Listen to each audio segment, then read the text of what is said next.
¿Ya? Ok, bien, bueno, bienvenidos y bienvenidas a este primer encuentro colectivo del taller de titulación que me está tocando guiar este año 2021.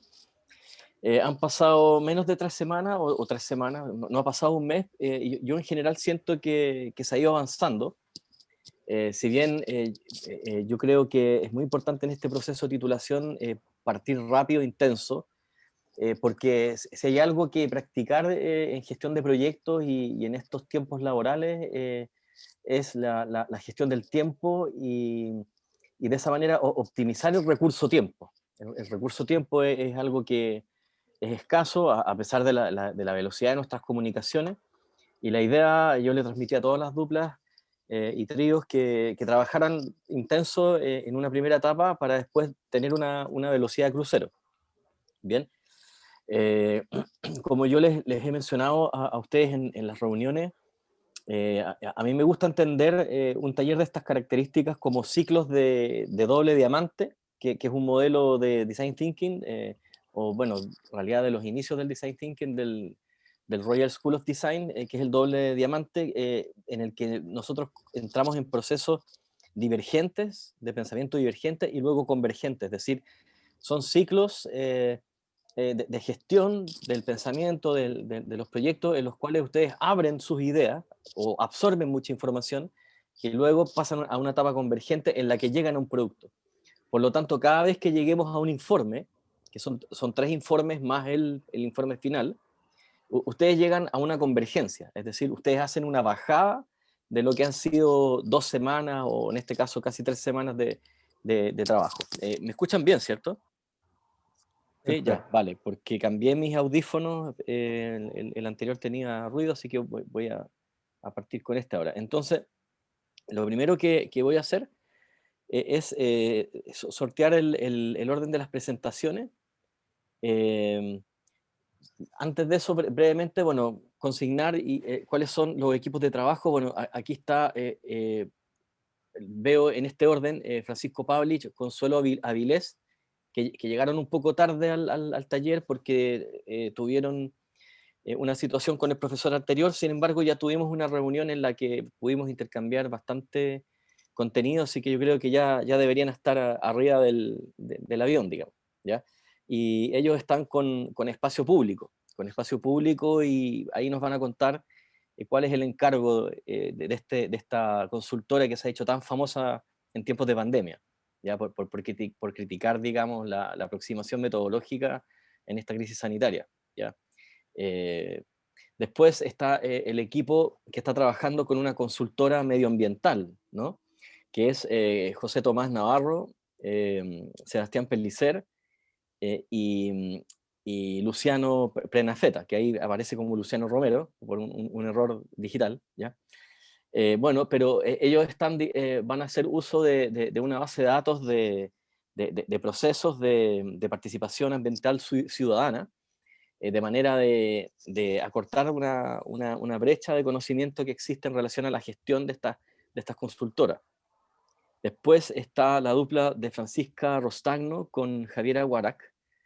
Ellas dos están trabajando con la Municipalidad de Renca y van a aplicar una encuesta y van a hacer un levantamiento de información y análisis sobre la comunidad LGTB de Renca, de manera de posteriormente entregar insumos para la municipalidad y poder incluir a esta comunidad y hacer algún tipo de intervención.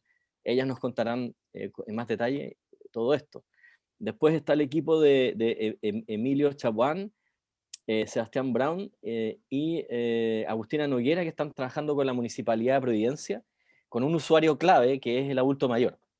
Entonces van a tener una aproximación desde los estudios urbanos y la sociología para entender el envejecimiento activo en una comuna bien emblemática, una comuna antigua, con un ingreso alto, ¿cierto? Que es una comuna de paso y que es la comuna Providencia. Es una comuna comercial, además, muy interesante ver cómo está viviendo y cuáles son las expectativas de una buena vida de los adultos mayores. Evidentemente que ustedes van a arropar todo lo que yo estoy diciendo con el lenguaje propio que están adquiriendo los equipos, y espero interpretarlo bien. Y finalmente está Franco Estudillo con Tomás Soler, que están trabajando con una institución cultural que es Factoría Musical, que han hecho una serie de intervenciones y que hacen algo muy interesante porque hacen talleres sobre mediación y sobre educación musical con una perspectiva muy moderna, muy profunda, y ellos tienen una base de datos también que explotar. Antes de comenzar, decirles que aquí, bueno, vamos a ver el resultado de esta primera fase de la investigación y ahora viene una segunda fase en la que ustedes se van a embarcar, bueno, en afinar la primera parte, ¿cierto? Que es la aproximación teórica, el encuadre con el cliente, los antecedentes, y ustedes vislumbraron ya, algunos más, otros menos, la parte metodológica, es decir, la aproximación metodológica. Y esto ahora viene un desafío importante para el curso, que es desarrollar ese viaje metodológico, que aquí lo podemos dividir en dos. Uno son quienes tienen que hacer un levantamiento de información, que es el grupo, por ejemplo, de Renca y de Providencia. O sea, las dos municipalidades les pidieron un levantamiento de información, lo que va a ser desafiante porque estamos en una pandemia crudísima y obviamente que la posibilidad de hacerlo presencial, que es un clásico en la sociología, se diluye, ¿ya? Entonces aquí vamos a tener el desafío de cómo levantar esa encuesta con medios digitales. Hablemos de las encuestas online, SurveyMonkey y todas las validaciones que requiere eso. Por lo tanto, nos vamos a embarcar en ese mundo, en el mundo de levantar información, especialmente en tiempos de pandemia, y hay otros tres grupos que ya tienen la información y que por lo tanto pueden ir mucho más lejos e innovar en el trabajo metodológico, en el análisis y también proponer formas novedosas de interpretar la información. Entonces, eso para partir. Entonces, sin seguir con el detalle, digamos, ya que eso lo van a desarrollar ustedes, voy a sortear el orden de las presentaciones, voy a poner el reloj, porque mi intención obviamente es que ustedes también vayan practicando lo que va a ser esa entrega final y ajustarse al tiempo, digamos, y ocupar de la manera más eficiente los 7 minutos que tienen para que después hagamos algunas preguntas. Entonces voy aquí a hacer un random y quedó de la siguiente forma, ¿ya? Entonces vamos a escuchar primero al grupo 4,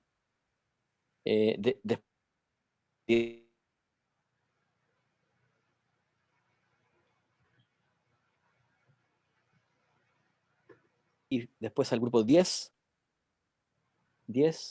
Consuelo Avilés, y finalmente el grupo 12, ¿ya? Quedó un poco flojito, poco mezclado la tirada de los dados. Y solamente quería preguntarles si el grupo, a ver cómo es esto, el grupo, déjenme un segundo, ¿ya? ¿Dónde quedó el 25? Si es posible que hagamos un enroque del grupo No, 25 y profe, el 4. no es necesario, ya pospuse mi ¿Sí? evaluación. Ya, ok, ya. Es que tú me habías pedido eso, pero ya Sí, lo solucionaste. Ok, ya lo solucioné, no se preocupe. ya, qué bueno, qué bueno. Entonces, ese es el orden de la presentación y voy a poner aquí compartir pantalla, varios participantes. Total concentración, ¿cierto? Trabajo en equipo, esta es polinización cruzada. Vamos a escuchar todas las presentaciones y le doy la palabra entonces al primer grupo. Hola, al tiro voy a compartir pantalla. Sí.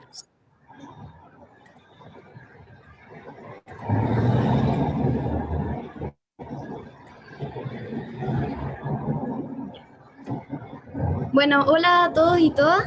Nosotros hoy les queremos hablar sobre la investigación acerca de las experiencias en el espacio urbano de Providencia, comuna para un envejecimiento activo, le hemos puesto. Para ello tenemos preparada una breve presentación que nos permitirá situarnos primero en el contexto de la demanda y la problemática, para después ahondar en el marco conceptual y metodológico.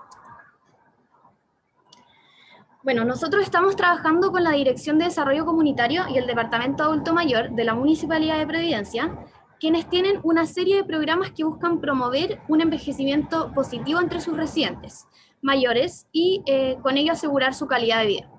Por lo que a través de Puentes UC se acercan a nosotros con la preocupación de que una mayor cantidad de personas obtengan un envejecimiento activo, ¿ya? Ahora bien, tras profundizar en las preocupaciones de la municipalidad, donde les hicimos un brainstorming que se ve aquí en los post-it, y tras ahondar en la temática del envejecimiento activo, tanto sus factores como su alcance, detectamos la urgencia de examinar las dificultades del espacio urbano de la comuna para adaptarse a las diferentes necesidades de las personas mayores.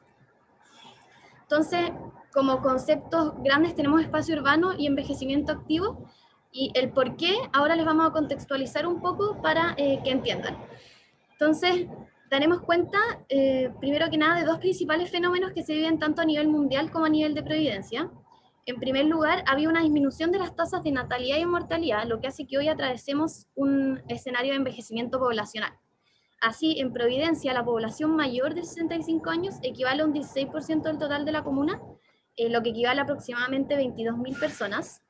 Y además, el índice de adultos mayores alcanza los 126, algo inédito, es decir, que por cada 100 niños y niñas de Providencia hay 126 adultos mayores, lo que es posible categorizarla como una comuna envejecida, cuando la población mayor sobrepasa lo de niños y niñas.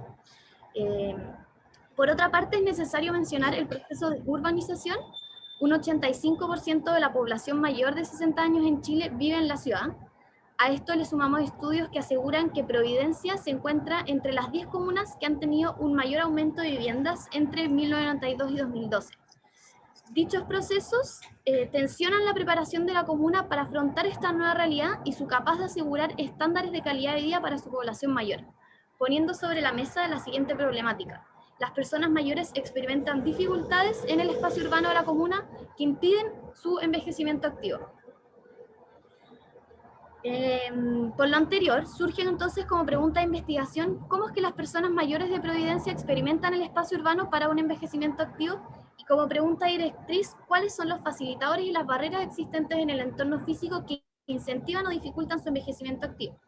Para dar respuesta de ellas, establecemos como objetivo general el analizar cómo experimentan las personas mayores el espacio urbano de la comuna respecto a la posibilidad de un envejecimiento activo.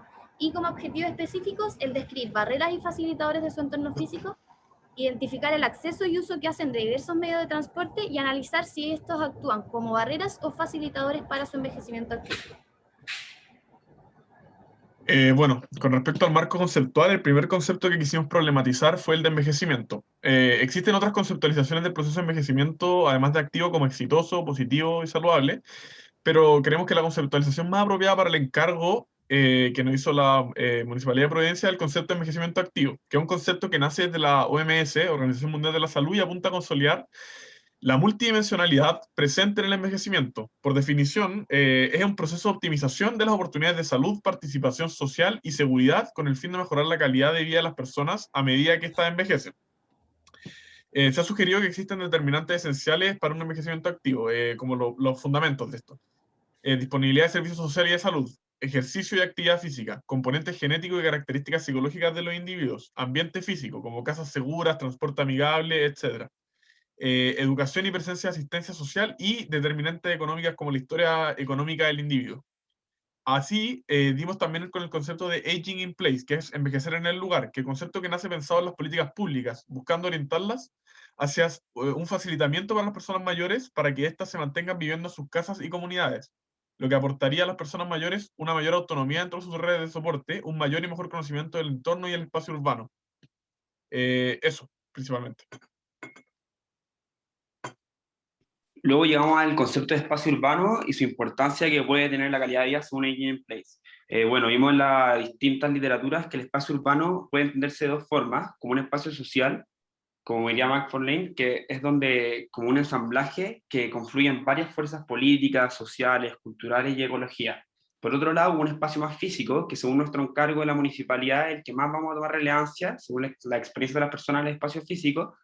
Y según la OMS, los espacios más importantes son el espacio al aire libre y edificio, el transporte y la vivienda. Bueno, también el espacio urbano involucra el concepto de movilidad y esta a su vez involucra la posibilidad de las personas de poder participar en el entorno social y en el entorno físico. Por lo tanto, movilidad posibilita la inclusión de las personas. De ahí sale el concepto de configuración territorial, que quiere decir que la ciudad es un espacio que se configura según las relaciones de poder que existen en la ciudad. Y de esta forma hay individuos que quedan excluidos socialmente y por lo tanto ven afectada su calidad de vida. El espacio urbano entonces se presenta como problemático en los adultos mayores y condiciona sus niveles de aislamiento. Por lo tanto, el entorno físico puede facilitar o interrumpir el envejecimiento activo, y desde ahí la OMS propone las ciudades amigables, que son aquellas que proponen un envejecimiento activo en las distintas partes de la ciudad.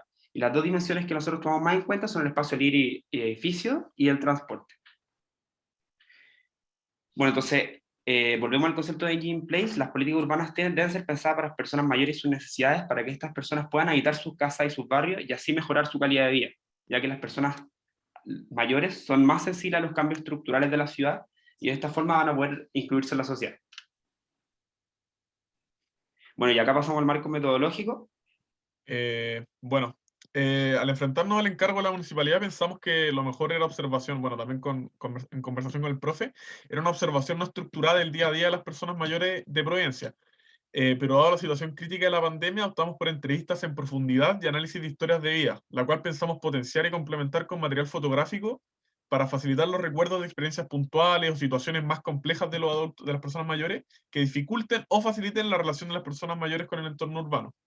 Y además nos pusimos en contacto con la profesora Alexa Garis, que es una doctora en transporte, ingeniera, y que participa en el Centro de Desarrollo Urbano Sustentable de la universidad.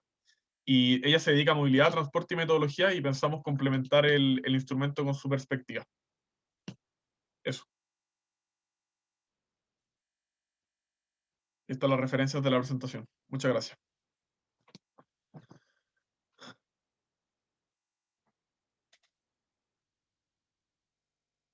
Ok, entonces justo terminaron a los 7 minutos, lo tenían calculado, ¿no?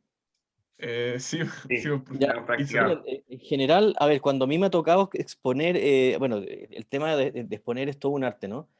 Claro. Porque ustedes lo que hicieron fue leer. Hay una estrategia para este tipo de presentaciones que es calcular cuántas palabras son 7 minutos, ¿ya? Lo que uno puede hacer cuando tiene un encargo muy rápido es escribir el guión de tu presentación. ¿Qué es lo que hicieron ustedes? Escribieron el guión y calcularon a 7 minutos en una cadencia ni acelerada ni muy lenta. Eso hicieron, ¿no? sí, Sí, profe. vamos. Ya. Sí, porque el próximo paso es que no lean y que fluyan ustedes mismos y que ocupen los 7 minutos hablando ustedes desde su espontaneidad, desde su autenticidad. ¿Ya? El problema de eso es que se empiezan a meter las muletillas y empieza, digamos, todo el tema. Ya, oye, mire, antes de las preguntas cruzadas, finalmente descartaron hacer la encuesta. ¿No van a hacer una encuesta? Es que lo que pasó fue que después de la reunión que tuvimos el viernes con usted, pasamos pasamos un giro más, a un enfoque más, por decirlo, fenomenológico, como que queremos al final captar la experiencia de las personas mayores, qué las facilita, qué les dificulta relacionarse de forma óptima con el entorno urbano, que al final repercute en la imposibilidad de envejecer activamente en la Comuna de Providencia. Y pensamos Entonces, que perdón, ¿qué? dale nomás, dale. Y que pensamos que quizá la gracia de la encuesta es precisamente evitar ese tipo de variación y es obtener información puntual de situaciones puntuales, más que algo más interpretativo que permita tener como un entendimiento de los problemas reales de las personas. Que obviamente la encuesta igual puede dar trazos generales, pero creemos que lo mejor era esto, que tenía una riqueza interpretativa mucho más amplia. Sí. Claro, digamos, golpe de timón, que no lo habíamos conversado, golpe de timón es un poco el léxico político, ¿ah? Ya como cuando la derecha pega un golpe de timón o la izquierda, pero ustedes hicieron un golpecillo, digamos, de timón. ¿En qué términos? Que, bueno, se van a ir por lo quali, entonces, van a hacer una tesis quali. Sí, es que Claro. además, sumado como factor pandemia y personas mayores que no podríamos finalmente ir a encuestar, tendría que ser un Google Forms o esas cosas, como que era súper complicado con nuestra población mayor, finalmente. También tiene esa dificultad adicional, que es el manejo de nuevas tecnologías por parte de este segmento de la población. Ya, pues, entonces lo que vamos a tener que seguir trabajando nosotros es, digamos, robustecer al máximo el tema de la aproximación metodológica, Claro. que va a tener que tener un fuerte componente teórico-metodológico y ahí hay que ver, digamos, cuáles son las herramientas y técnicas precisas dentro del espectro cualitativo que van a escoger ustedes. Así que, pero bien, a mí me parece bien, a mí me parece bien. Yo no sé, yo primera vez que hago este taller de titulación, por lo general les piden encuestas, pero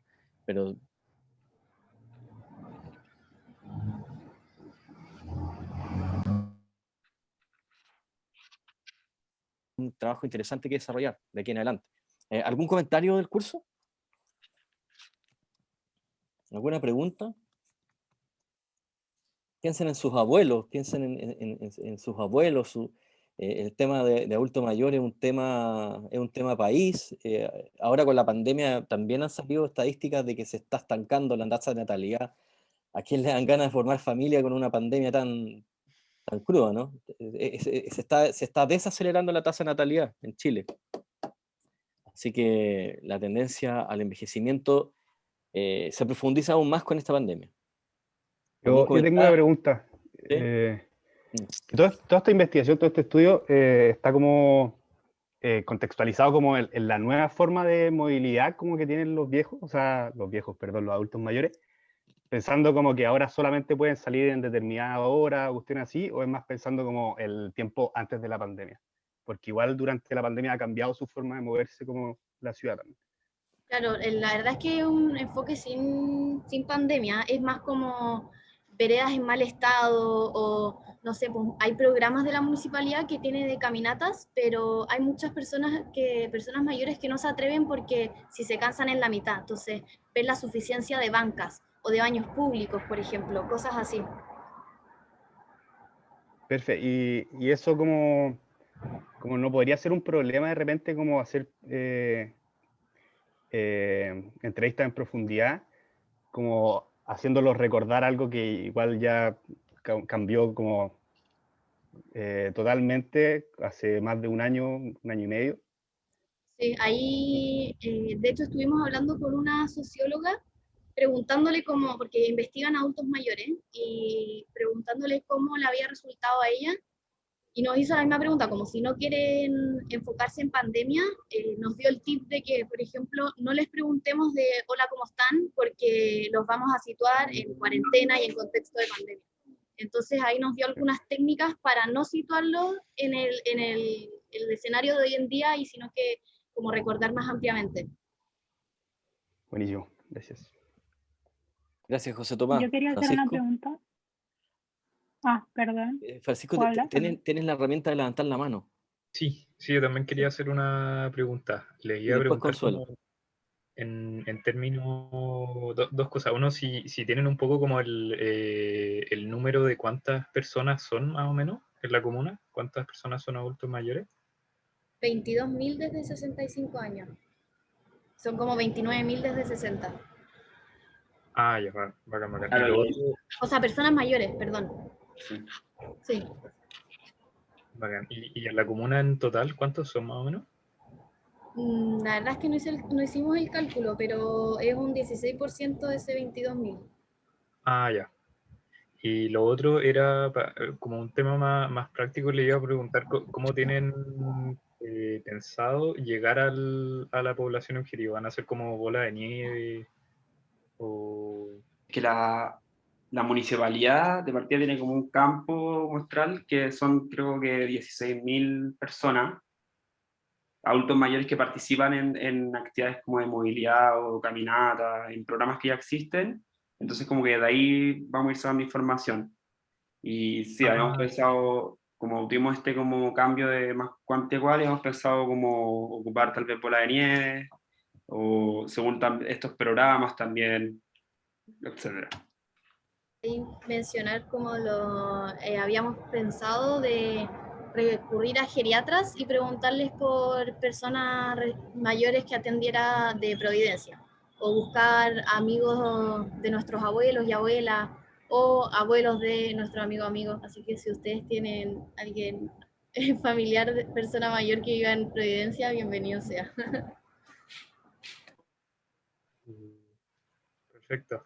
Consuelo, y con eso seguimos. Consuelo. No, yo quería preguntar igual por el muestreo, pero ya lo respondieron, así que... Bien.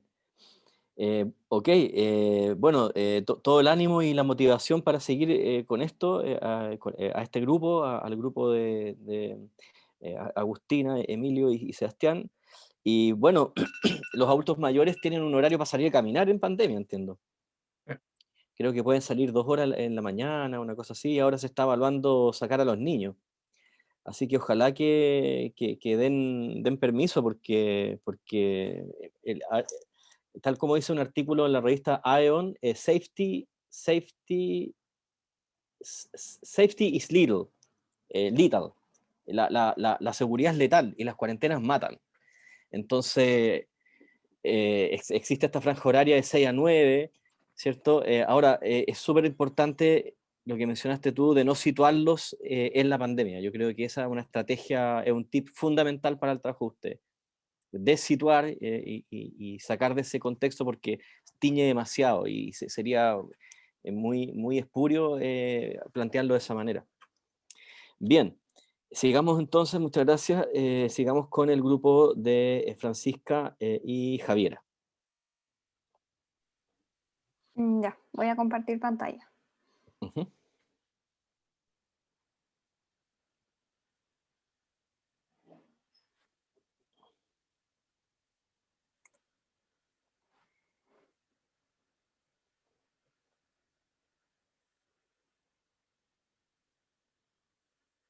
Ya, ahí sí. Fran, ¿está ahí? Sí, listo. Ya, perfecto. Okay, bueno, vamos. Entonces nosotras somos Javiera Guarac y Francisca Rostaño y el tema de nuestra investigación va a ser ¿qué significa ser LGBTIQ+ en Renca? La contraparte de esta investigación es la unidad LGTBI de la Municipalidad de Renca, porque ellos tienen muy poca información de su comunidad LGTB y necesitan hacer un diagnóstico inicial de las necesidades que tienen, para así orientar la labor del programa hacia la inclusión con un enfoque territorial y político. En cuanto al contexto internacional, el movimiento de liberación LGBT+, ya se había comenzado a formar como a principios, o sea, a finales del siglo XIX, pero recién el 28 de junio de 1969 empezaron a organizar y movilizar con más fuerza debido a los disturbios en el bar Stonewall Inn en Nueva York, que consistieron principalmente en agresiones de policías a personas transexuales que frecuentaban ese bar. Desde esa fecha, el colectivo sale a las calles a rememorar el Día Internacional del Orgullo LGBT. Estas son algunas fotos de las manifestaciones de esa época. Algunos de los hitos más importantes a nivel internacional fueron, por una parte, las declaraciones que surgieron en la Asamblea General de las Naciones Unidas del 2008 para incluir la orientación sexual y los derechos humanos también con respecto al género, condenando así cualquier tipo de violencia hacia estas personas, hacia la comunidad. Por otra parte, surgieron los principios de Yogyakarta en 2007, que funcionaron de guía para el derecho internacional en cuanto a las temáticas también de diversidad sexual. Estos principios fueron implementados sobre todo por expertos en derechos humanos, jueces, académicos, entre otros. En particular en Chile, después de la dictadura, los grupos LGBT empezaron a plantear sus propias problemáticas. Algunos de los movimientos más importantes que surgieron a principios del año 90 fueron Móvil en 1991, el Centro Lambda, Rompiendo el Silencio, la Coordinadora Lésbica Feminista a Través Chile y el Sindicato de Trabajadoras Sexuales. Ahí en la foto de la derecha podemos ver el movimiento Móvil en manifestaciones del año 90 y en la izquierda la marcha de Orgullo LGBT más del 2019. Bueno, para entender la problemática, primero hay que entender los principales conceptos.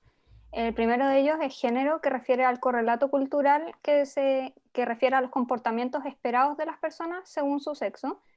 Por otro lado, tenemos la identidad de género, que refiere al sentir de las personas sobre su género, ya que hay personas que no se identifican con las categorías tradicionales como hombre-mujer, y esto da espacio para más. Por ejemplo, las personas cisgénero son aquellas que se identifican con su sexo, pero también hay transgénero, y género fluido y queer. Por otro lado, la identidad sexual refiere a la atracción que tienen las personas hacia otra por su género o su sexo. Y también hay una gran diversidad, como heterosexual, homosexual, pansexual, bisexual y más. El problema, otro tema que es problemático es la heteronormatividad, que refiere a que se fija como lo normal y natural el ser cis heterosexual, y en este sentido la diversidad sexual se constituye como aquello que es diferente a la norma, como aquello abyecto, y no como parte de la pluralidad humana. En este sentido, las personas LGTB han sido excluidas como de los espacios públicos y políticos, lo que da paso a que sufran discriminación y que vean limitadas sus vidas cotidianas.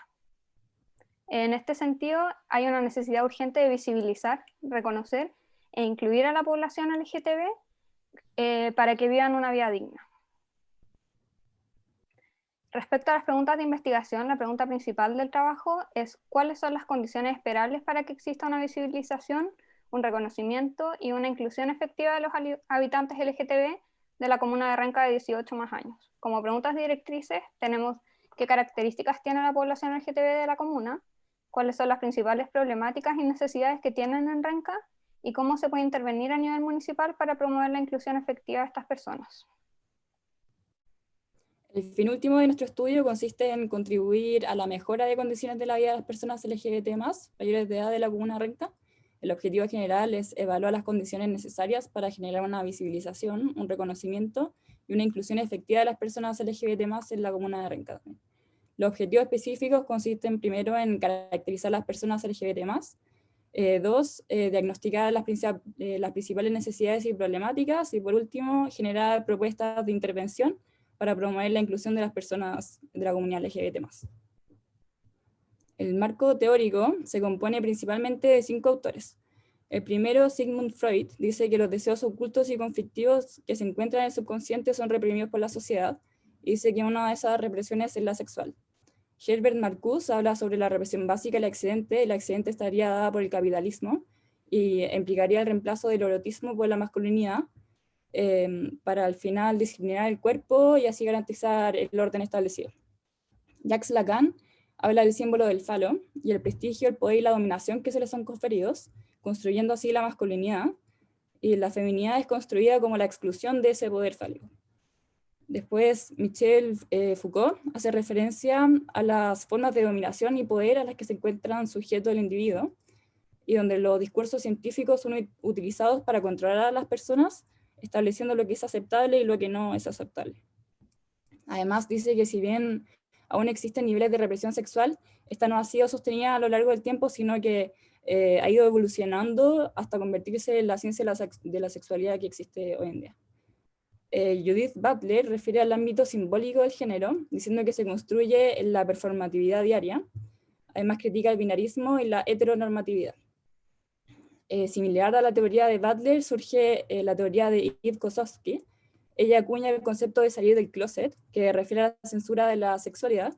De las teorías de Butler también surge la democracia radical. A partir de estos autores se forjaron las bases para el surgimiento de lo que he llamado la teoría queer, la que se siguió desarrollando y profundizando por Butler y Kosofsky. Por último, y no menos importante, el enfoque interseccional, que busca comprender la complejidad de la realidad social, proponiendo que el género es inseparable de otras estructuras como la raza, la etnia, la generación y la clase social. Bueno, pasando a los estudios empíricos, la literatura se divide en 4 temas principales. El primero de ellos es la discriminación, que refiere al trato desigual y perjudicial que sufren las personas LGTB producto de su identidad sexual o de género.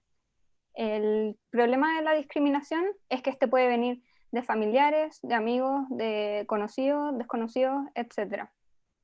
En términos de cifras, las personas LGTB sufren más discriminación que las personas heterosexuales. Por ejemplo, 2,2 veces más en un conflicto familiar, 1,5 veces más en un conflicto con amigos, 2,3 veces más en el trabajo y 1,6 con desconocidos.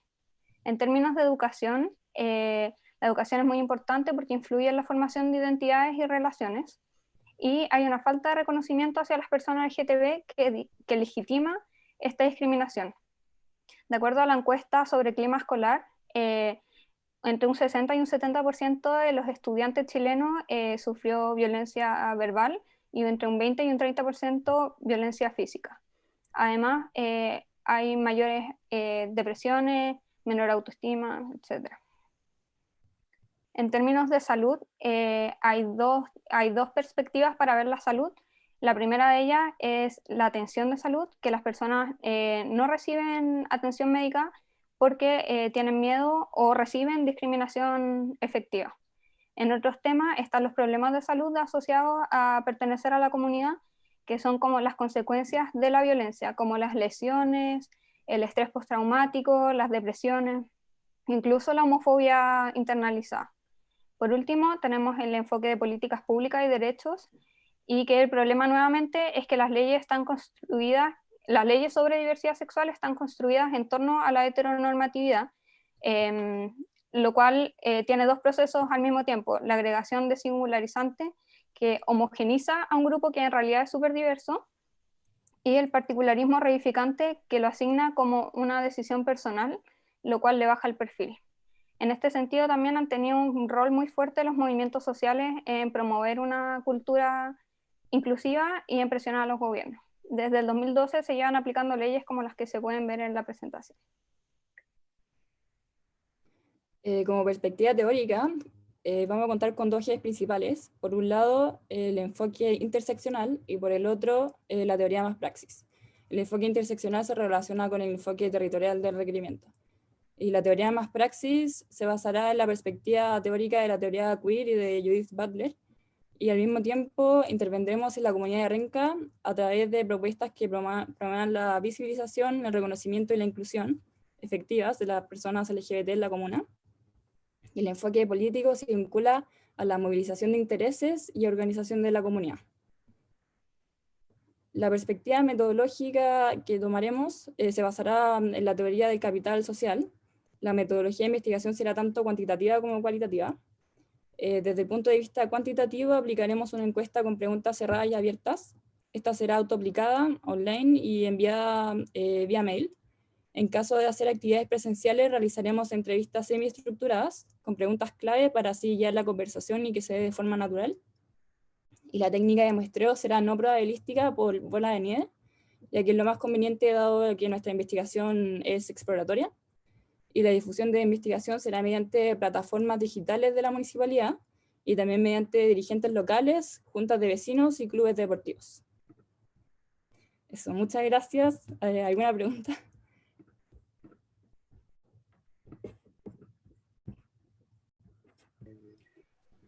Ok, ya. Chicas, bueno, se pasaron 3 minutos 37, ¿ya? Entonces, lo que recomiendo para la próxima vez que calculen mejor el tiempo, sin perjuicio de que el contenido está bastante completo, hay que reconocerlo, es un trabajo bien sólido. Animarlas a seguir, digamos, con este ritmo. Y yo tengo una pregunta y después le voy a dar la palabra a compañeras y compañeros de ustedes. ¿Existe algún arquetipo a priori que ustedes pudiesen comentar en las reuniones que han tenido con municipalidad? ¿Cómo es la persona LGTB de Renca, que lo conozcamos como un concepto a priori, digamos? ¿Se sabe, algo se sabe de ese perfil, digamos? Así como temas de perfil, de verdad no tienen nada de información. De hecho, por eso están tan emocionados como con nuestro trabajo, porque necesitan levantar la información desde cero. Pero lo que sí saben es que no hay ningún tipo de organización local de esta comunidad, porque en general sí suelen haber como organizaciones, por último en grupos de amigos, grupos de Facebook, que al final se terminan representando como movimiento. Y ellos en realidad, como el objetivo de este trabajo como de diagnóstico es precisamente poder levantar organización de los miembros, como que se sientan como parte de una comunidad cuando en este momento en realidad no es una comunidad. Pero la verdad es que no tienen mucha información. El año pasado hicieron unas actividades como tipo conversatorio y ahí conversaron un poco, pero son como 18 personas que participaron y recogieron un poco de información. Lo principal como de las propuestas estaba centrado en políticas educativas y como en todo lo que es inclusión en las escuelas.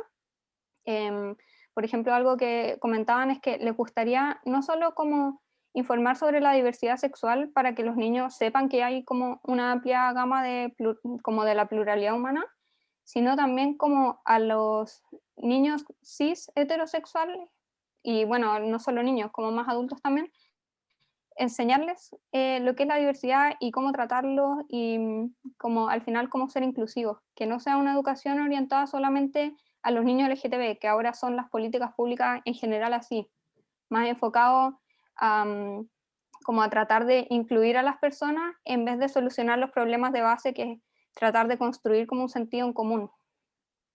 Es una estrategia más asistencialista, digamos. Claro. Mm.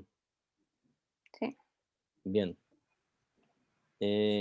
¿Algún comentario del curso? ¿Pregunta, Sí, inquietud? yo Francisco. le salió bacán, muy interesante el tema. Yo les iba a hacer dos preguntas y una sugerencia. El primero es si cuando hicieron el marco teórico encontraron como ejemplos de como qué apuntar cuando hablamos de inclusión. Por ejemplo, si hay otros países donde hay casos exitosos de inclusión de personas LGTBQ+, o si también en el mismo Chile hay algún ejemplo de eso, como para tener eso como base. Y lo otro, que cuando dicen en la parte metodológica la teoría del capital social de Bourdieu, esta encuesta después la analizarían con el análisis de correspondencias múltiples que hace él, como donde hace como este típico como esquema como de la línea, no sé si lo han visto, o si se refieren como a una encuesta más normal. Y lo último, que a eso último que decía Javiera, hay una red de estudiantes, se me olvidó cómo se llama, pero una vez hice un trabajo en tercero con ellos, pero era red de estudiantes por una educación sexual no sexista, que están parados con Amnistía Internacional y que hacen talleres y ese tipo, entonces ahí quizá ustedes podrían contactarlo a ellos y hacer link como al final de su trabajo y decirles como ellos podrían como ayudar un poco como a los alumnos de Renca, y de hecho cuando yo estuve con ellos lo que ellos hacían eran que iban a colegios, a universidades y hacían talleres de capacitación y también, como decías tú, eran orientados como a todos, como no solo, o sea, como decirlo así, como que la gente heteronormada también es parte del problema y que tiene que ser no solo como observada en conjunto, sino también como parte de... Entonces ahí les mando links de eso. Muchas gracias. Frank, ¿querías responder tú o respondo yo? Parte tú si querés, ahí yo te complemento. La primera pregunta era sobre otras como iniciativas así, ¿o no? Sí, o más que iniciativas como caso exitoso, porque yo creo que iniciativas deben haber muchas, pero no sé si No, hay... claro. Bueno, hay lo que se consideran como las ciudades más inclusivas. Por ejemplo, en Latinoamérica destaca mucho Buenos Aires, Río de Janeiro y Sao Paulo. Y al final son ciudades como donde hay menos discriminación. Al final nuestro foco está más que nada en la discriminación y cómo eso impide una inclusión como efectiva. Entonces, nuestro punto de partida sería tratar de disminuir los niveles de discriminación. O sea, no es algo que podamos abordar nosotras, pero sí generar propuestas para ello. Pero están, bueno, las ciudades más inclusivas, como más amigables. Y al final, lo que hacen muchas de esas ciudades que destacan, hay muchas que son europeas, y es que reconocen públicamente la diversidad. Y hay intervenciones como que sean visibles, como los desfiles, las discos, la gente LGTB se apropia de barrios, al final de espacios públicos, que eso es como uno de los mayores problemas que hemos visto en la literatura, que están invisibilizados y están excluidos del espacio público. Al final, como la diversidad sexual se mantiene como en lo privado. Y al final todo un poco lo que pasaba con la mujer, solo que ahora avanzó la discusión hacia el resto de las identidades. Pero, Interesante el punto, perdón, interesante el punto, Francisco, porque el punto de inflexión en esto es intervenciones en el derecho a familia y que se constituyan legalmente nuevos tipos de familia y que exista adopción, por ejemplo. Avanzar en la adopción de distintas formas de hacer familia. Así que podrían incorporar quizás alguna, digamos, marco jurídico de otros países. Pues muy interesante. Esa pregunta, de hecho lo abordamos, ¿se acuerdan? Lo que Francisco está planteando lo abordamos en alguna reunión, el Sí. tema de los referentes internacionales. Barcelona en Europa, bueno, es súper abierto en eso y, bueno, en fin, hay varios más casos. Y la otra era la de Bourdieu, la del análisis de correspondencias múltiples, que es el modelo de Bourdieu, de Pierre Bourdieu. Al final, a Bourdieu lo pusimos como referencia más que como el método de análisis, porque al final va a ser una encuesta tradicional y queremos hacer análisis descriptivo y relacionar variables también un poco por el enfoque interseccional, pero Bourdieu es como nuestra base teórica para la metodología, en el sentido de que como ellos no tienen ningún registro de esta comunidad, tienen, no sé, 16 personas, queremos hacer una metodología que sea mediante las redes sociales. En este sentido, como de bola de nieve, contactar a estas primeras 16 personas que tenemos o difundir la información por redes sociales digitales, y que ahí la gente se comunique y después solicitarle a esas personas que traigan a más personas, y en ese sentido nos basamos en él, como en la teoría de que el capital social, que son estos recursos que tiene la gente por relacionarse con otra gente, permite generar más recursos, que en este caso sería como el marco muestral.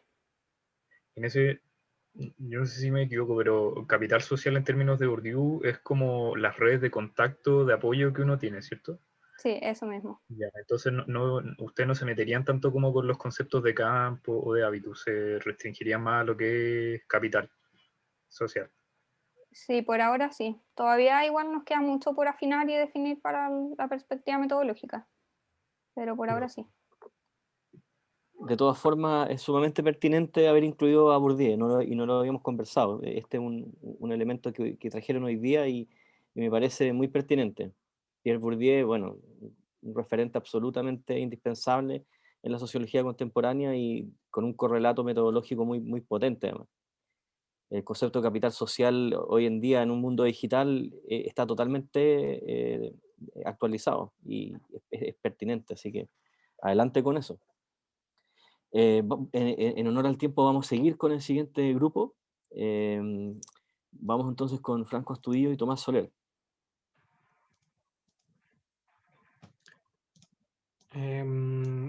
Buenas tardes a todos, compañeros. Algunos no los veía hace mucho tiempo, así que un abrazo a todos.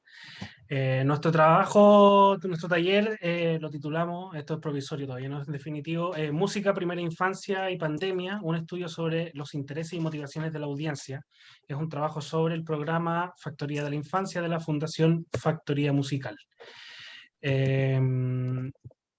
A nivel de presentación, espérenme, tengo problemas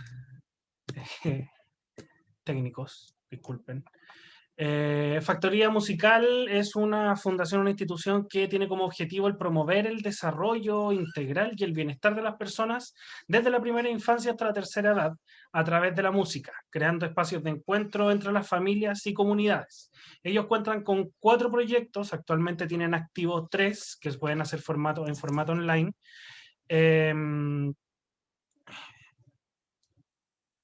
Bueno, y el requerimiento de esta institución es caracterizar la audiencia que tiene el programa Factoría de la Infancia y conocer sus motivaciones e intereses en referencia a este programa.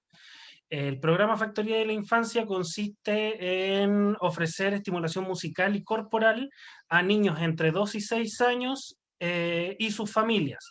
Esto ya sea por medio de una clase particular o como se llevó a cabo en el año 2020, aplicado a jardines infantiles en la municipalidad de Renca, que fueron 10 jardines, 438 alumnos, de los cuales solo tienen como una medición de la mitad, 200.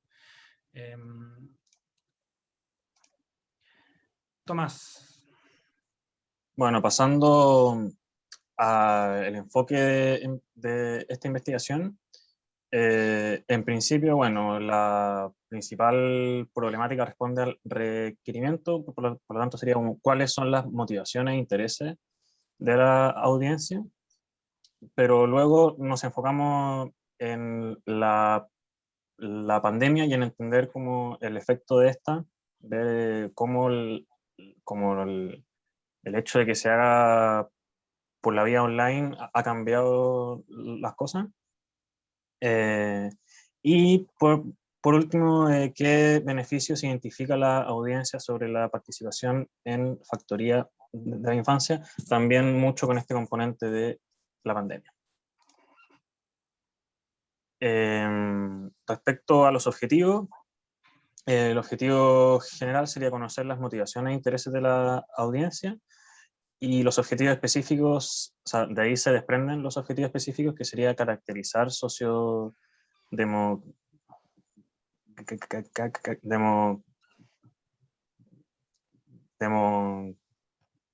gráficamente a la audiencia para, digamos, tener una caracterización bien completa de esta, y de ahí identificar la satisfacción de la audiencia respecto a su experiencia, identificar los intereses y motivaciones educativas de los padres, y por último, identificar el efecto que ha tenido la pandemia en la realización de las actividades. Con relación al marco conceptual que estamos trabajando, el concepto principal que estamos trabajando es el de audiencia, y de momento hemos trabajado con dos autores, tenemos dos referentes. El primero es Webster, que habla del concepto de audiencia dividido en tres modelos. El primer modelo es la audiencia como masa, que busca identificar qué medios consume la gente y cuáles captan su atención. Lo importante en esto aquí es el conjunto de la gente y no el individuo.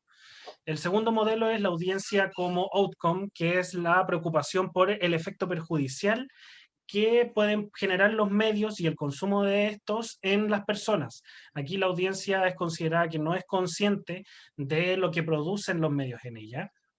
Y Webster considera el último modelo como la audiencia como agente, que la caracteriza como una audiencia repleta de agentes libres que eligen qué medios consumir y aportan sus propias habilidades, es decir, ellos actúan sobre los medios y no al revés. El segundo referente en audiencia es Roncallo Dow, que también divide el concepto en tres dimensiones, pero en la primera dimensión es la intramedia, que habla de que la audiencia está como bajo los medios, en el sentido de que los medios están en constante especialización de la información que entregan, por lo tanto obliga a un consumo muy segmentado de cierto tipo de medios. La segunda dimensión es la intermedia, que la audiencia busca ampliar su consumo a múltiples medios y plataformas de manera simultánea. Ejemplo de esto es cuando se ve televisión y al mismo tiempo se está comentando vía Twitter. Y la tercera dimensión es la transmedia, que es la audiencia genera su propio contenido. Esto es un hecho como inédito dentro de todo el aspecto teórico, es que la audiencia supera al medio en lo que es la generación de contenido y el manejo de los medios. Bueno, y respecto a los beneficios de la música, en la revisión pudimos ver muchos beneficios psicoafectivos, en especial como la música como un componente de expresión de emociones, y que así el niño o niña vaya como conociendo las diferentes emociones, y así también como beneficios más mentales como el desarrollo del aprendizaje, memoria, etc. Y beneficios también corporales con el baile, etc. Y respecto a la música en pandemia, tenemos, bueno, por un lado, la importancia de la música y las artes para subsanar en parte el encierro, y por otro lado, tener un enfoque de microacción musical social a la hora de estudiar este tipo de fenómenos, y ahí hay un desafío importante, porque antes de la pandemia se obtenía más información sobre eso, porque las actividades eran, digamos, en vivo, pero ya en la pandemia se enviaron unos videos que sirvieron como guía, por así decirlo. Entonces ahí es un desafío tanto para nosotros como para la fundación recabar esa información. Desde el punto de vista de la estrategia metodológica, en lo que respecta a la caracterización y la satisfacción respecto al programa, buscamos generar un instrumento, una encuesta autoaplicada, que buscará caracterizar a la audiencia, a los participantes del proyecto, y medir la satisfacción de estos también en relación a su participación en el proyecto. Y por último, respecto a las motivaciones educativas y el efecto de la pandemia, se buscará implementar algunas actividades cualitativas para recabar esa información. En especial con respecto al efecto de la pandemia, nos gustaría intentar hacer un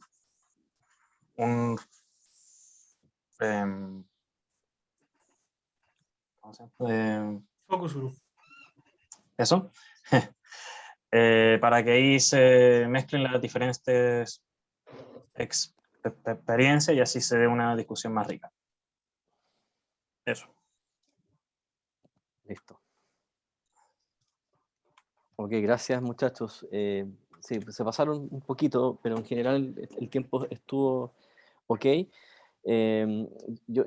Bueno, no he leído todavía los informes, pero de lo que presentaron hoy día, a mí me parece que el marco conceptual todavía requiere una buena revisión, toda vez que audiencia parece no ser el espectro de ideas que puede aportar a entender, digamos, cómo son estos talleres, que son online, que son con segmentos, que son con toda una interactividad distinta. Así que vamos a tener que revisar eso en la semana cuando tengamos las reuniones focales, digamos, con ustedes. Mi pregunta es, ¿cuáles son los talleres? ¿Cómo son estos talleres en pandemia? ¿Cómo funcionan? Por motivos de tiempo no lo habíamos detallado, pero el 2020 en pandemia funcionó en la Municipalidad de Renca, y se le enviaban videos y material, es decir, una guía tanto de movimientos como un video de música, para que trabajaran las familias.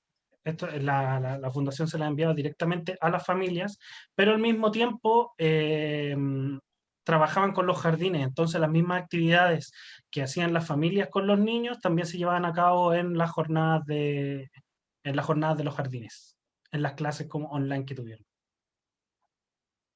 Ok, y lo otro que me llamó la atención es que hayan en el apartado problemática haber formulado preguntas, y vamos a revisar también el tema de que la problemática no sean preguntas, sino que sea un fraseo, como les decía yo en el correo, hechos en tensión, que nos hablan de un campo de intervención desde la investigación sociológica, y que en un esquema de problema-solución. Ustedes lo plantearon como preguntas, la problemática, y eso hay que revisarlo. ¿El curso tiene algún comentario?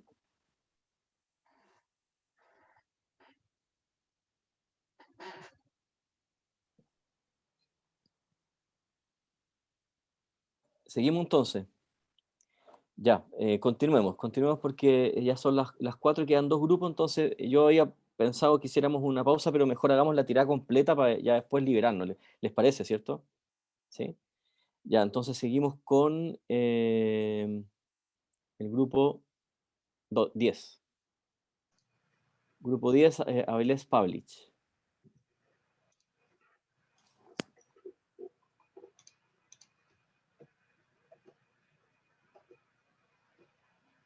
Estoy compartiendo ya, ¿o no? ¿Sí? Sí, te vemos. Ya, perfecto. Pido disculpas, mi internet está un poquito fallando, está un poco inestable, así que si me quedo pegado, se queda pegado el power, para que me avisen. Bueno. Ya está, ¿verdad? Sí. Ya. Vamos. Bueno, les vamos a presentar entonces nuestra... Perdón, esta no es la primera diapo. Ya se me pegó. Me disculpan. Voy a reiniciar el tiempo para no quitarte minutos. Gracias. Y lo otro es que siempre es bueno, curso, presentándose. Buenas tardes, soy Consuelo Avilés, junto con mi compañero Francisco Pavlich, Eso siempre es un tip para empezar, ¿ya? No dar por sentado que estamos en un curso que todos nos conocemos, ¿bien? Vamos. Buenas tardes, profesor y compañeros. nosotros, Consuelo Avilés y Francisco Pavlich, les vamos a presentar nuestro taller de este semestre que hemos titulado hasta el momento como Desafección Constituyente, ¿qué factores explican la abstención electoral en el proceso constitucional? La demanda surge de la preocupación que presenta Espacio Público por la abstención política para el proceso constituyente, específicamente en el plebiscito de apertura, y cómo esto puede afectar tanto a la legitimidad del sistema político como también de las elecciones en sí y del proceso constitucional. Como dijo mi compañera Consuelo, el problema que vemos nosotros es la baja participación generalizada. Como todos pudieron ver, el estallido social fue una expresión de esta baja legitimidad que tiene el sistema político, y algunos autores mencionan que la Constitución ha sido una manera de intentar canalizar ese descontento y relegitimar el sistema. Algunos perciben que esto podría ser la posibilidad de formar un nuevo Chile, mientras que otros lo miran con más suspicacia, sobre todo por el riesgo de que lo pudieran capturar, pueda ser capturado por partidos políticos. La siguiente tabla muestra el déficit electoral en Chile en la última década. Como se puede ver, desde el 2012 que el voto es voluntario, ha bajado la participación. Ahora bien, el plebiscito tuvo una participación del 51%, que fue más alta que las anteriores, pero igual sigue siendo más baja que cuando el voto era obligatorio. Por último, reiterar que una baja participación incluye un riesgo a la legitimidad de un proceso como este. También hay que mencionar la situación de pandemia, que por un lado podría bajar el voto por el miedo al contagio de las personas, pero por otro, si se aplaza, también podría bajar el voto por el desaprovechamiento del momentum político que se está viviendo. En este contexto, nosotros la necesidad que vemos es la de identificar las razones de la abstención en el plebiscito y la potencial abstención para la elección de convencionales, y nuestra oportunidad sería, en base a esta información, realizar recomendaciones al diseño del proceso, pero también poder pasar esta información al debate público. Pasando entonces a las preguntas y objetivos que van a guiar nuestra investigación. La pregunta general de investigación para resolver este problema sería cuáles son las características y expectativas y emociones también de la población que se abstuvo de participar del plebiscito de apertura y cuáles son los factores que podrían explicar este comportamiento. Para esto, nuestro objetivo general va a estar orientado a poder identificar factores sociopolíticos, sociodemográficos y también subjetivos que influyan y se relacionan con la abstención electoral para el plebiscito, a fin de indagar cuáles son las características que tiene la población desafectada al proceso constituyente. Para esto, nuestros objetivos específicos van a ser desagregar cuantitativamente a la población no votante y caracterizarla según sus variables sociodemográficas y también variables sociopolíticas. También poder identificar principales opiniones, sentimientos y demandas objetivas que presente este grupo y describir la implicancia que este análisis va a tener para las próximas fases del proceso constituyente. Respecto a la revisión teórica que hemos hecho hasta el momento, en primer lugar, tenemos el contexto constituyente.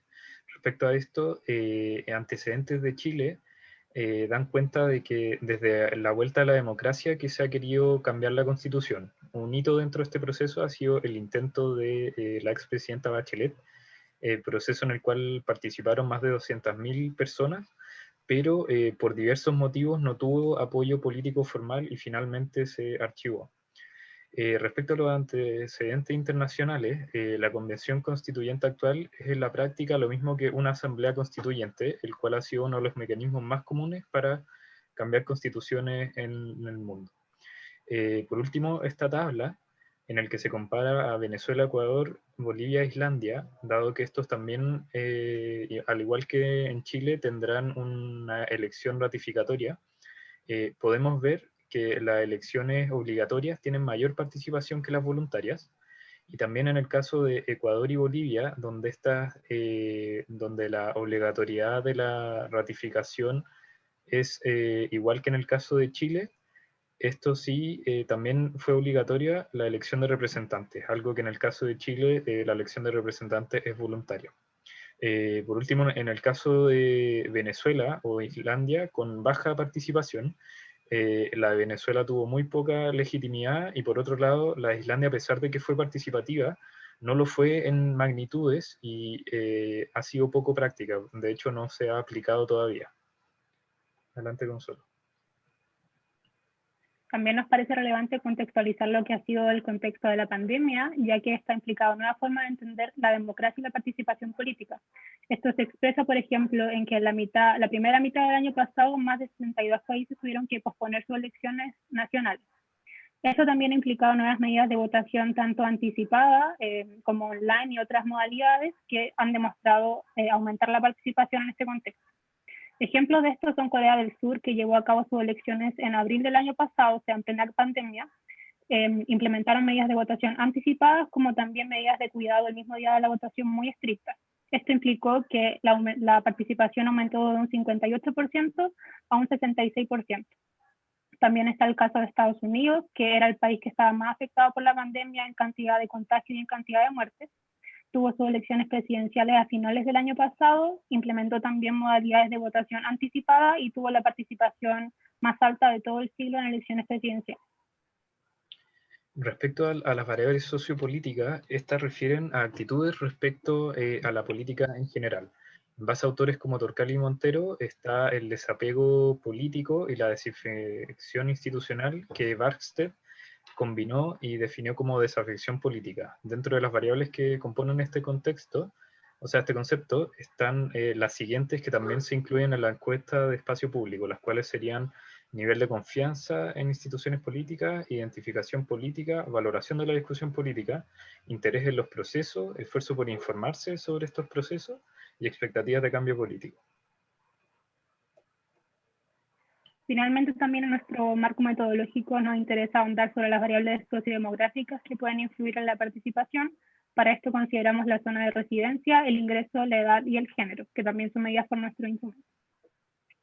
Finalmente, para contarles de nuestro diseño metodológico, nosotros contamos con los insumos del estudio Espacio Público Ipsos, cómo avanza el proceso constituyente. Este cuenta en primer lugar de una ronda de focus group, los cuales están segmentados según votación para el plebiscito de apertura, nivel socioeconómico y ciclo de vida. Y también tenemos la encuesta de opinión pública, que fue aplicada a un muestreo de manera telefónica, y sobre esta pretendemos realizar un análisis de clases latentes y un modelo de regresión logística para luego poder combinar ambos análisis en algo más robusto. Eso es lo que le podemos contar hasta el momento de nuestro avance y abrimos el espacio para comentarios y preguntas.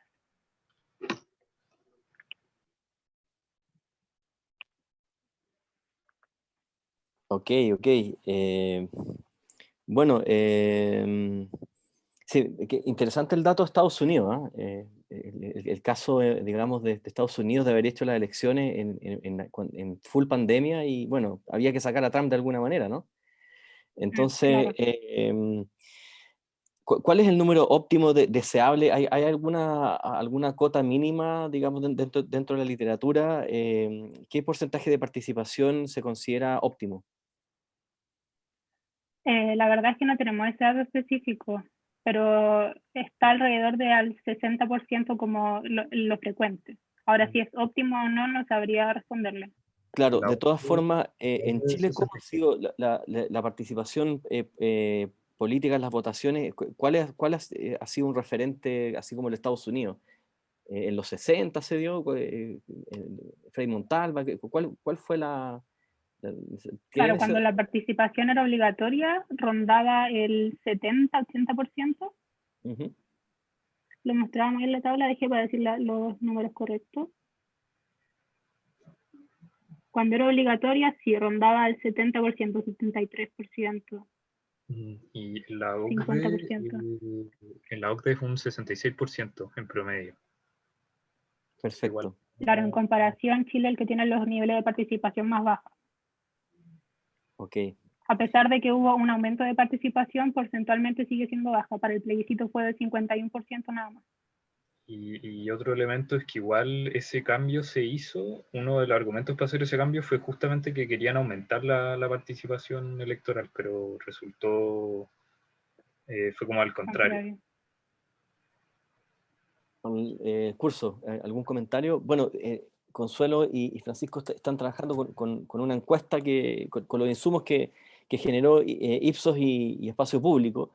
Este concepto de la desafección es súper interesante, ¿eh? Yo le haría doble clic. ¿Qué significa desafección?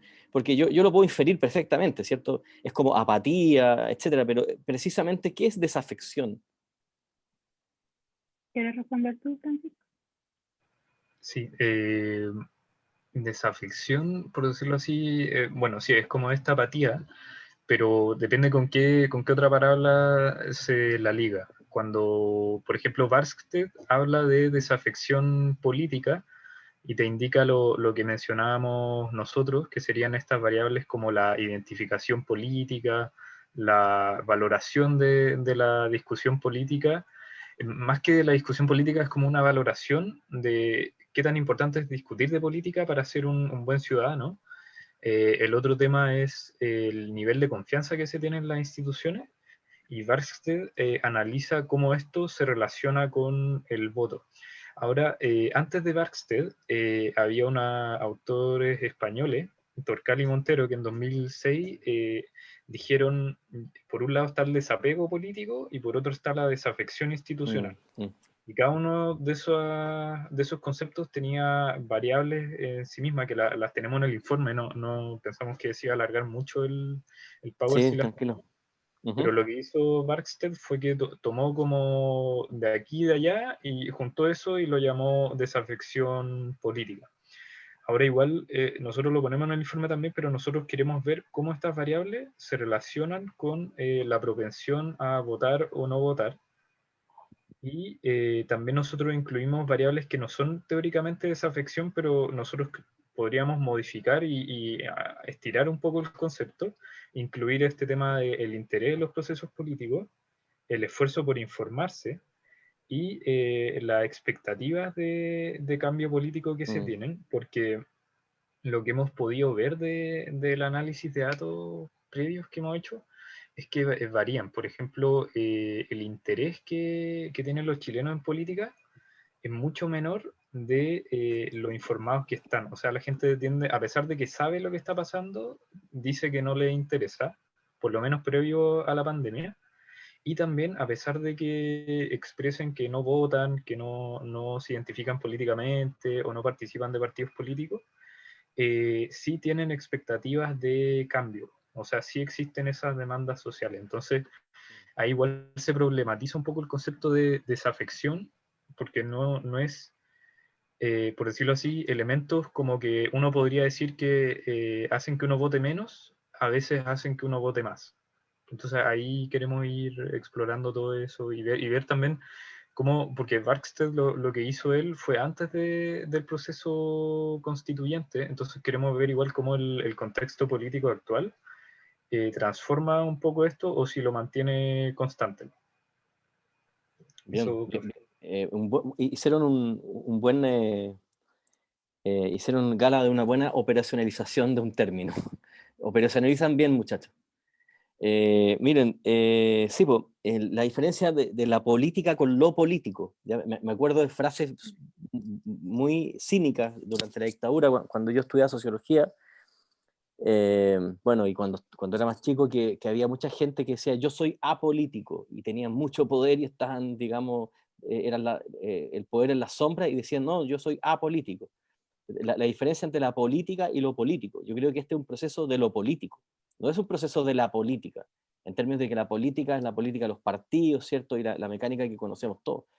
Pero lo político, y aquí lo que hace Francisca, lo que hace Javiera, Sebastián, todos estamos en lo político, en términos de hacer valer nuestra condición de ciudadano como sociedad civil y poder resolver los problemas y regenerar el tejido y la cohesión social, sobre todo ahora que estamos en una debacle civilizatoria. Así que es importante haber operacionalizado eso, y la invitación es que todos los grupos operacionalicen sus conceptos y los operacionalicen de manera sistemática, porque eso es un factor diferenciador. O sea, cuando el equipo de Emilio Sebastián también operacionalizar lo que es el envejecimiento activo, ¿ya?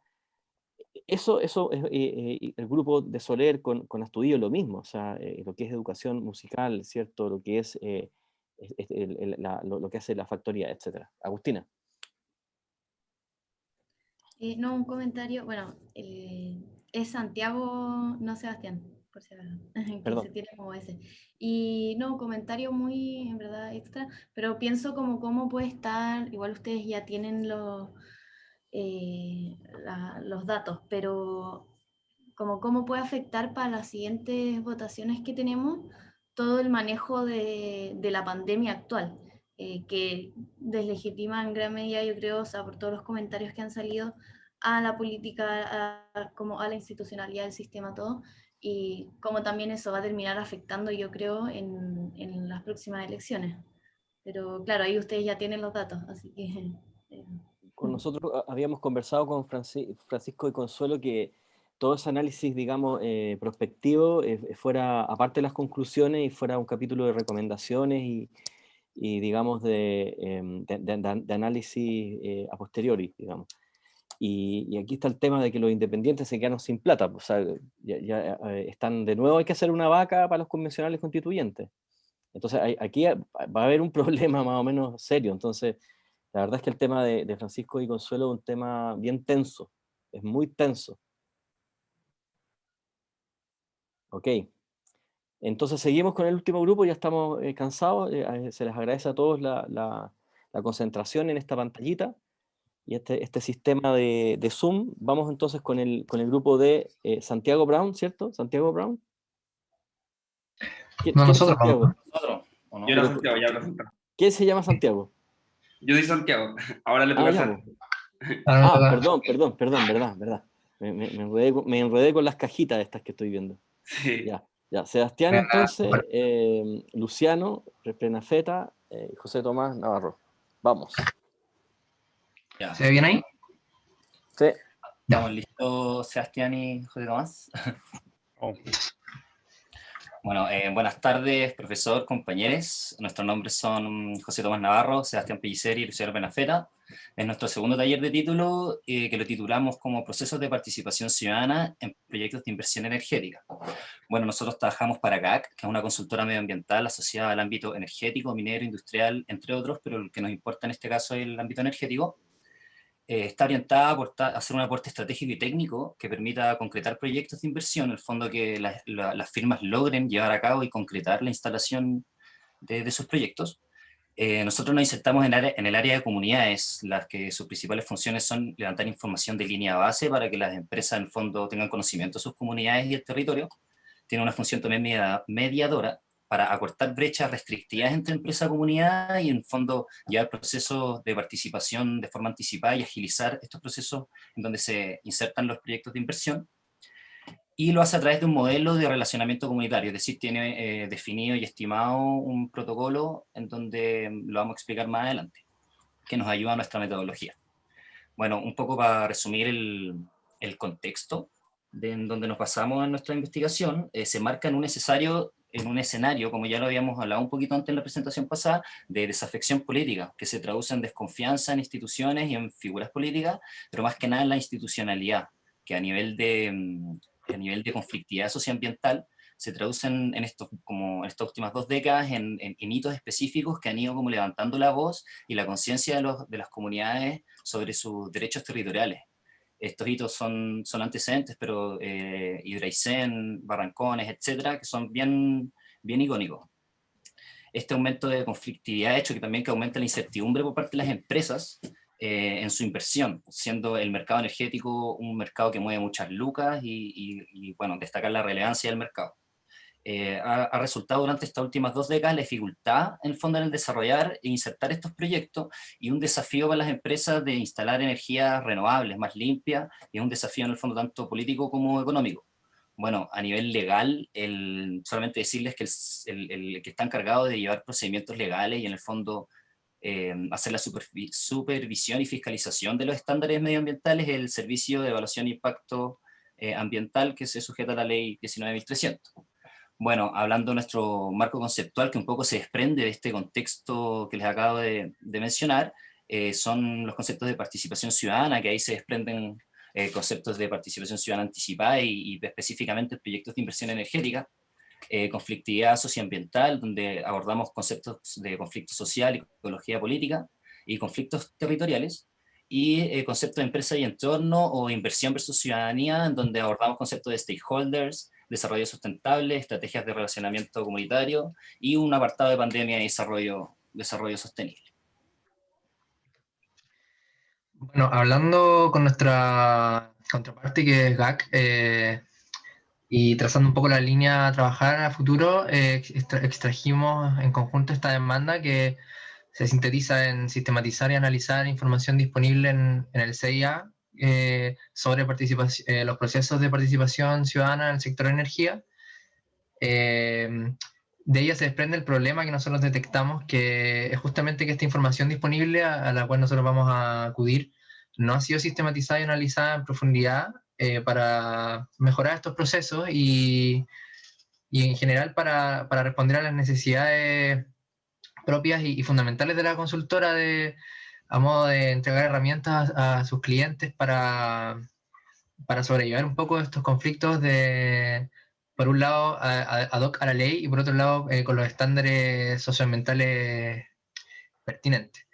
En ese sentido, nosotros detectamos una oportunidad como equipo, que es la de entregar a la consultora un insumo de tecnología que sea de utilidad para atender las necesidades de sus clientes, como les comentaba, y también como una herramienta de autoobservación sectorial, dado que este análisis en profundidad y los instrumentos que se puedan generar a partir de nuestro trabajo pueden darle un valor agregado a la propia función de la consultora, tanto en su área de comunidad como en su trabajo más general, por decirlo así. Y a esto le agregaría también el desafío también de aportar dentro de metas más específicas a romper estas barreras de lenguaje y barreras que nosotros profundizamos un poco más en el informe, pero que también creo que son muy importantes como oportunidad de aportar a la consultora. Nuestra pregunta de investigación es cómo las demandas y actores presentes en los procesos de participación ciudadana, anticipada y formal han incidido en el desarrollo de los proyectos de inversión energética en las regiones de Antofagasta, Atacama y Los Lagos, en una limitación de los últimos 5 años. Nuestro objetivo general es evaluar el efecto de estos procesos de participación ciudadana y consulta indígena disponibles en el CEA para el diseño e instalación de proyectos del sector energía en los últimos 5 años en estas regiones. Un poco ver los efectos de estos procesos. Y motivados un poco por las instrucciones del profesor, nos animamos a aventurarnos con 2 hipótesis, una más general y otra más específica, hipótesis que están sujetas a ser evaluadas, pero de todas maneras queríamos dejarlas planteadas. Una, respecto a que las demandas y actores presentes en los procesos de participación ciudadana, anticipada y formal, inciden en el desarrollo de los proyectos de inversión energética, que creo que es una hipótesis que aparece mucho al momento de evaluar estos procesos, si es que realmente hay una repercusión. Y una hipótesis relativa a si los procesos de participación anticipada repercuten en mayor medida en el desarrollo de estos proyectos de inversión en las regiones que a nosotros nos interesa abordar. Pues en cuanto a la metodología, trabajaremos a partir de los procesos de participación ciudadana y consulta indígena en 16 proyectos energéticos de inversión de tipo EIA, ingresado al sistema desde el 1 de enero del 2016 hasta el 1 de enero del 2021, en estas regiones que ya nombramos. Nuestra estrategia metodológica está relacionada con las etapas que establece la consultora para implementar procesos de relacionamiento comunitario y territorial, las cuales adaptamos a nuestro objetivo específico. Estas etapas se utilizan como referencia metodológica y de cada una se obtendrá un producto de análisis que representa una dimensión de los procesos de participación en este tipo de proyectos. Para ello se utiliza la información recopilada en entrevistas de stakeholders, las bases de datos adjuntas a los servicios de evaluación ambiental y antecedentes en prensa. En concreto, los pasos de nuestra metodología son, en primer lugar, una etapa de contextualización de los proyectos, un poco recopilar antecedentes sociales, territoriales y ambientales de estos 16 proyectos, para caracterizarlos de cierta forma. El siguiente paso es diagnóstico situacional y mapa de actores para caracterizar a los actores y describir sus vínculos. Después, tipología de la demanda, tipificar las demandas e inquietudes de las comunidades, análisis de los mecanismos de participación, a través de las observaciones presentes en el sistema de evaluación ambiental, para identificarlo en torno al mecanismo de participación de las comunidades, y finalmente evaluación de los procesos, analizar el efecto de los procesos participativos en el desarrollo de los proyectos de inversión. Y eso. Cada uno está anclado con los objetivos específicos, que por eso no los pusimos antes, porque están como muy apegados a los pasos metodológicos. Eso. Claro, en el fondo, como para cerrar la idea, el modelo de intervención que realiza la consultora haciendo de mediadora entre comunidades y las empresas, nos sirve mucho abordar todas esas 5 etapas para sacar, en el fondo, un producto a analizar, que son estos que les mostramos en pantalla. Eso, muchas gracias.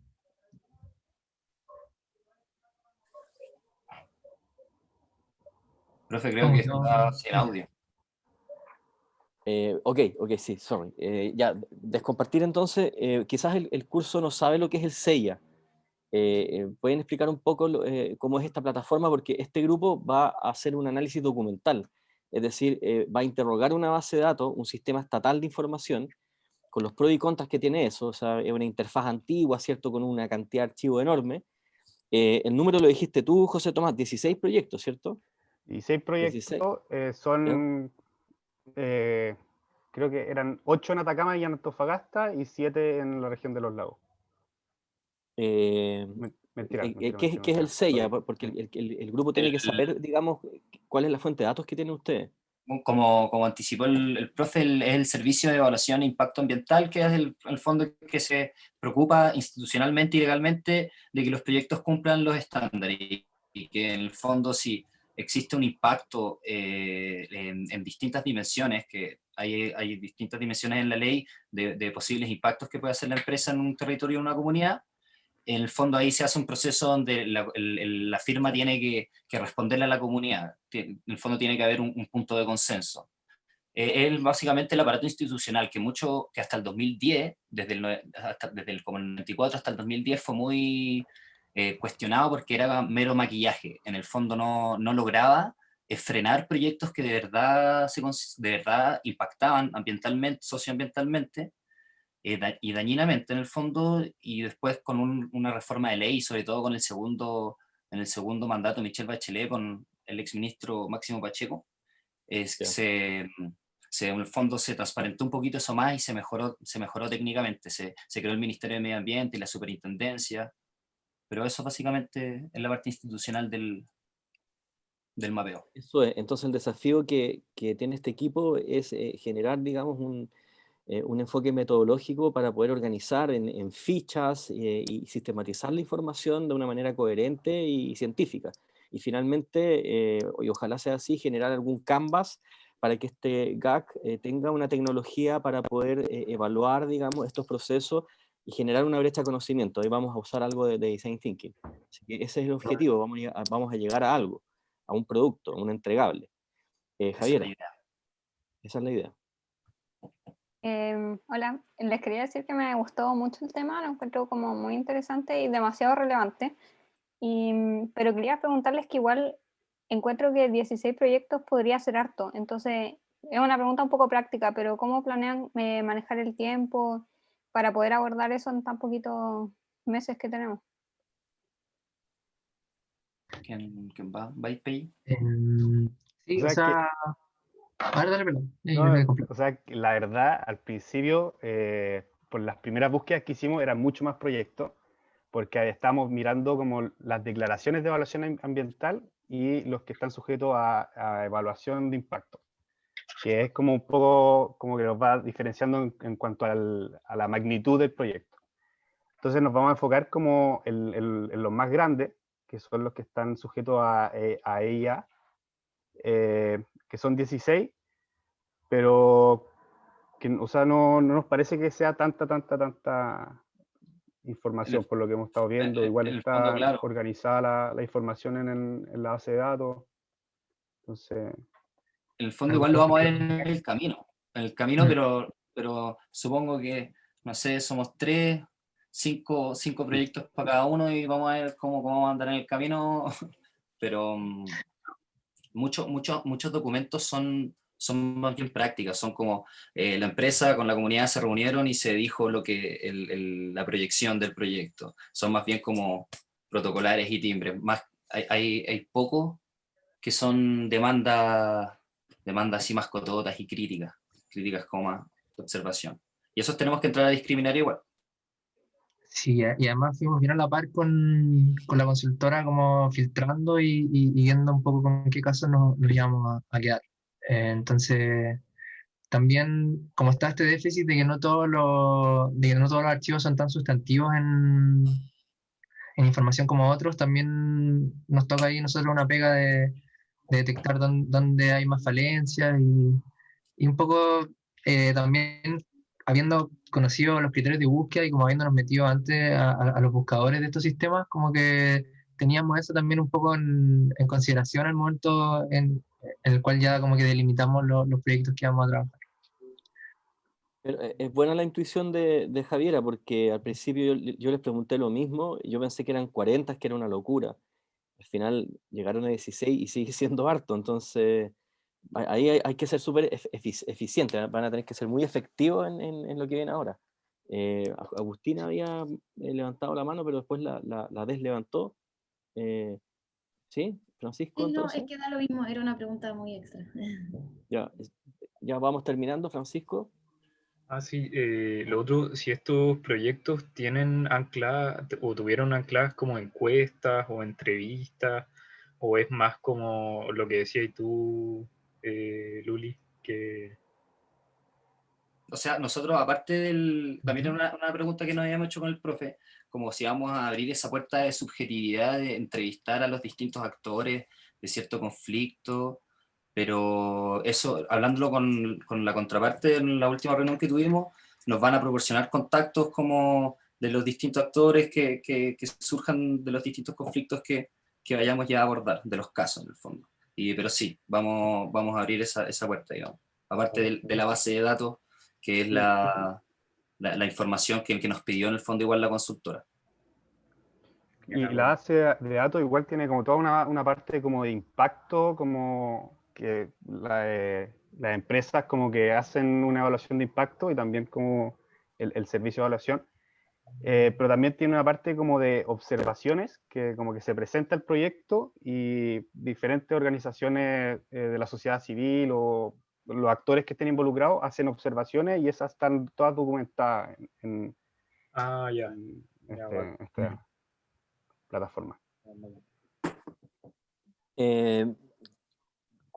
Bueno, una recomendación de lenguaje, tratar de ir aislando expresiones informales y en vez de decir muchas lucas, por ejemplo, decir ingentes inyecciones de capital. Luciano, o sea, yo sé que no es grave, pero pensando en la presentación final, ¿ya? Inventar algún eufemismo, ¿ya? Ingentes cantidades de capital, qué sé yo. Bueno, a mí me parece que metabolizaron bien, digamos, nuestras correcciones, que al principio fue hiper expansivo, recuerdo, y en algún momento hubo como un sobre brainstorming, y creo que finalmente metabolizaron bien y llegaron a un buen punto hoy día. Así que vamos a seguir en este ritmo. Todos los grupos entonces ahora tienen el desafío de ir pensando de cara al informe 2. No sé si hay algún comentario final. Yo en general destacar las presentaciones de hoy día, todas también están bien jugadas a nivel gráfico. Creo que a nivel gráfico están todas bien claritas, bien jugadas. Hay dos maneras de presentar, una es leyendo, la otra es a capela, digamos, como se dice. Exponer es un arte y lo ideal es exponer como si uno estuviese leyendo pero sin leer, ¿ya? Esa es como ya el nivel maestría que ni siquiera yo lo tengo, o sea, yo creo que a mí todavía se me cuelan los y eso en realidad es como ser Tomás Moschetti, ¿cierto? Un Moschetti de Bio Bio que te habla fluido todo el rato. Hoy día escuchaba las noticias en Bio Bio, la cifra de la pandemia y claro, los Moschetti son unos tipos que hablan muy fluido. Nivel maestría. Bueno, entonces yo me vería el lunes entonces con Francisca y Javiera, ¿cierto? ¿Sí? ¿Sí? Me veo con Francisca y Javiera y después con Tomás y Franco. Así es.